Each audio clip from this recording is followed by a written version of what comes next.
शहर के सकतपुर रोड स्थित साइंस सिटी कॉलोनी में एक दुखद और स्तब्ध कर देने वाली घटना सामने आई है। 12वीं कक्षा के एक छात्र ने अपनी जीवन लीला समाप्त कर ली।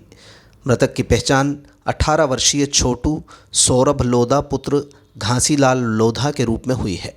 छात्र की मौत के बाद से पूरे परिवार में मातम पसरा है और कारणों का खुलासा नहीं हो सका है।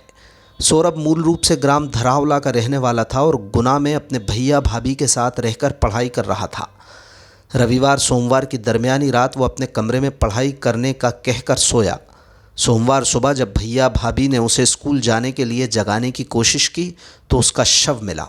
घटना के फ़ौरन बाद पुलिस को खबर की गई।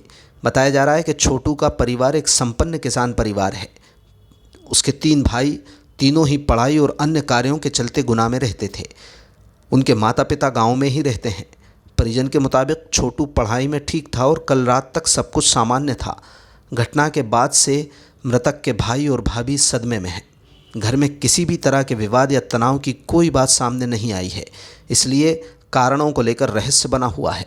मौके पर पहुंची पुलिस ने शव को पोस्टमार्टम के लिए भेज दिया है और मर्ग कायम कर मामले की जांच शुरू कर दी है। मेरा नाम दीपक लोग है। ये इनने फांसी लगाई, इनका क्या नाम छोटू लोग है।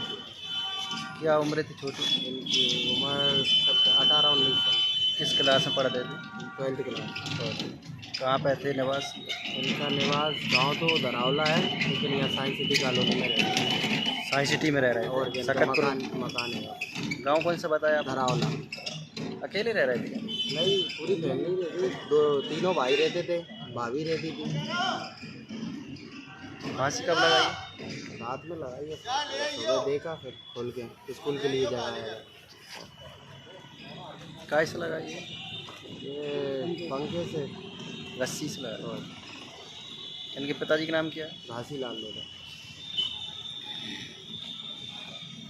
कोई सुसाइड नोट छोड़ा या कुछ बताया? और कुछ कुछ नहीं बताया। तो पढ़ाई वगैरह करता था और पढ़ाई कर रहा था। रात को पढ़ाई करके ही सोया। अच्छा, खाना वाना खा के वो पढ़ाई कर रहा था हमारे सामने, तो सो गया था। सुबह किसने देखा वो? सुबह स्कूल के लिए जगाया उसे, तो कुंडी नहीं खोली तो फिर आवाज़ लगाई, उसे फ़ोन लगाया।